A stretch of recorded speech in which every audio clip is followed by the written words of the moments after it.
Good morning. I just want to talk about the recent events in this country, namely the election. Most of us had a problem with the way that the country was going and the stewardship of the Democratic Party. I personally could not get past the war in Gaza because when I found out that there were roughly 750 children since the war began that have been slaughtered under the age of 1. By now, it's, I'm sure, soaring close to 1,000. This was, again, a couple of weeks ago. That was my red line. I couldn't get past that, in addition to the other things. But most people were on the economy. And I just want to say a few words about that. Excuse me. It's a basic law of economics. The more you have of a certain thing in a certain area, the cheaper that thing becomes. For instance, if you had, it could be a product, it could be, labor or what have you. If you have electricians and there are many in your neighborhood, of course you have a bigger choice. But it produces, and it makes them compete for your business, and so they're constantly driving their prices down to get your business. It's the same way with a commodity. If we have an overabundance of bread, for instance, in a certain area, the bread will be cheaper because there's more of it. And that's the same thing with labor, as I mentioned earlier.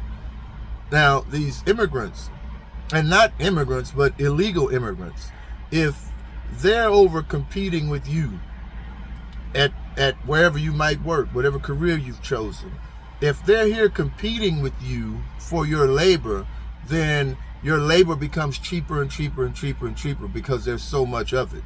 My career is truck driving, and even here we see a problem where, for years they've been saying that, we need these hundreds of thousands of drivers. That's not been true at all. They just want to do that to lower the price of what they pay us out here, and we're feeling the effects of that.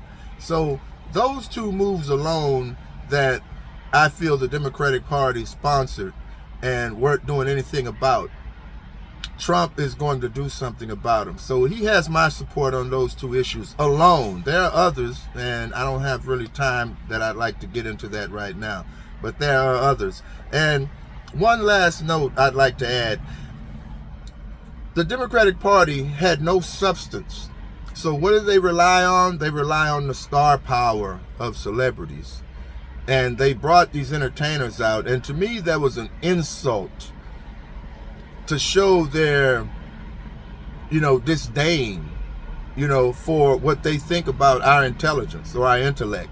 I feel like we don't, we're not going to bore them with how we're going to govern them for 4 years.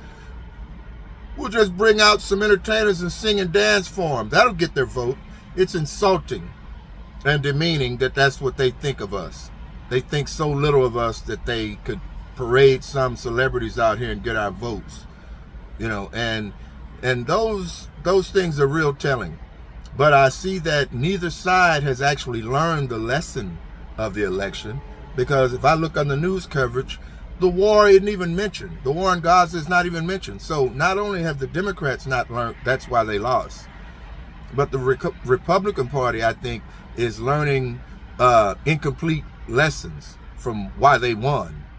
It's not that we agreed with you in everything and every way. It's that the Democratic Party, who was currently governed, was so abhorrent to us and warmongers, and I think that shifted a lot of people's vote. So Republican Party, don't overlook this, because there will be other elections.